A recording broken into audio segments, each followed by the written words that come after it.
On the subject of the Palestinians, here's Alex in North London. Alex, go ahead, sir.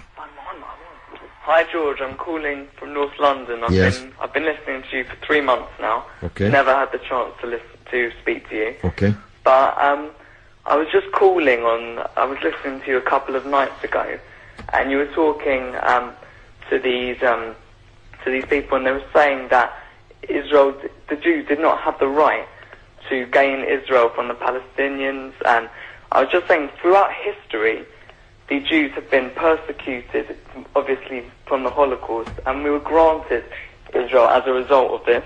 And I feel that... granted by whom? We were granted from Britain and other countries, granted us that. Well, what right did Britain have to grant you somebody else's country? Well, it's due because we lost 6 million people... No. I'm not arguing about that. I'm going to come on to that. But what right did Britain have to grant you somebody else's country? We had the right because we lost 6 million people and we did not have a home. Well, yeah, I'm going to ask you for a third time. What right did Britain have to grant you somebody else's country? Well, they didn't. Well, they were giving us the right because it was they were basically gave us because of the. But they gave you somebody else's country. That's the point I'm making, Alex. Can you deal with it? Yeah, but the Jews have had to have also had to. They've dealt with this throughout history. Well, Alex, I don't know if you came on with a script and you can't deviate from it. Can you please answer that point? And we'll come to the Holocaust and who was responsible for it and who should have paid and what they should have paid for it. But given that you've said Britain granted you, and you're presumably saying you because you're Jewish, somebody else's country, I'm asking you, what right did Britain have to grant you somebody else's country? Britain, you could say they didn't have a right, but they came in and dealt with us and with the Jews having lost all these lives, and they basically granted us this land. Okay. Well, I see I'm getting nowhere on this, Alex, so let me deal with your overarching point. Maybe you're just not equipped to deal with the principal point that I have made. The Jews have suffered racist anti-Semitism down the ages in many, many European countries, including our own. They were subject to regular discrimination at best, and pogrom and murder at most. That's undoubtedly true. The one place in the entire world that Jews were neither discriminated against nor subject to pogrom was the Muslim world. In fact, so much was that the case that when Christianity came back to power in Spain, in Andalusia, in the western extent of the Islamic Empire, when the Muslims left, the Jews left with them because they feared the Christian anti-Semitism which would be unleashed in the wake of the departure of the Islamic civilization in the West. That's why so many Jews are to be found even today, and were to be found in profusion before the creation of the State of Israel, in countries like Morocco and along the North African coast, because under the protection of the Muslims, the Jews left Europe and went to live in North Africa.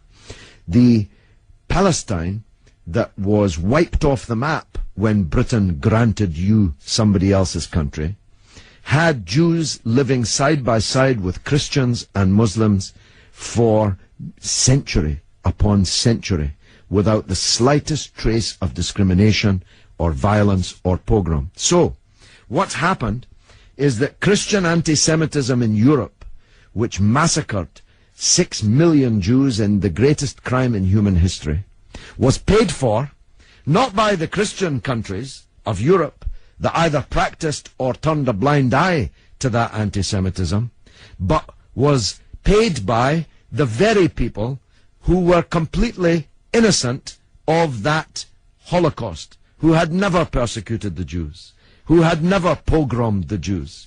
And that seems to me to add insult to the injury suffered by a people whose country was wiped off the map, who were dispersed into exile, to make way for a Zionist idea which was granted to European Jews, because these were the first settlers, granted to European Jews by Britain.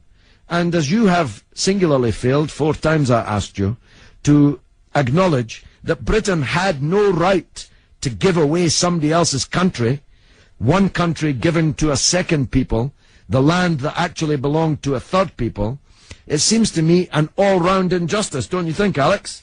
Yeah, I agree that they didn't so much have the right, but they were stepping in after the Holocaust to grant it to the Jews. But it was It was long before the Holocaust that Britain stepped in. Britain stepped in 1917 with the Balfour Declaration made by the British Minister Balfour on our behalf to a group of atheistic Zionist Jews. I make the point about atheism because it's now claimed that this is some biblical land right, as if God was an estate agent. The men to whom Israel was promised were atheistic Jews. They were not only not speaking for all Jews, they represented at that time in 1917 a tiny proportion of the world's Jews. Most of the world's Jews supported communist or socialist parties and ideas at that time. The Zionists represented a tiny sliver of Jewish opinion at that time. Yet Balfour promised them the land which belonged to a third people, without consulting either the British or the world's Jews, and least of all, consulting the Palestinians. Okay, well, thanks very much for talking. Okay, Alex, thanks for listening, my friend.